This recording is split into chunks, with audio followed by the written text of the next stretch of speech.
Emoji તમને jail પહોંચાડી શકે છે. તમે રોજ ઇમોજી મોકલો છો, પણ એક ખોટું ઇમોજી તમારા મેસેજનો આખો અર્થ બદલી શકે છે. અને સૌથી મોટી વાત, તમે મોકલેલું ઇમોજી કોર્ટમાં તમારી સામે પુરાવા પણ બની શકે છે. ચોંકી ગયા? મૂંઝાતા નહીં, હું છું ને. દર વર્ષે 17 જુલાઈ વર્લ્ડ ઇમોજી ડે ઉજવવામાં આવે છે. પણ 17 જુલાઈ જ કેમ?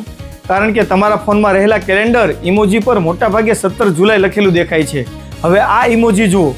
કોઈ તેમને નમસ્તે માને છે, કોઈ થેન્ક યુ, કોઈ પ્લીઝ, કોઈ તેને પ્રેયર માટે વાપરે છે. એટલે આ ઇમોજીનો એક જ અર્થ નથી, તે મેસેજ અને પરિસ્થિતિ પ્રમાણે બદલાય છે.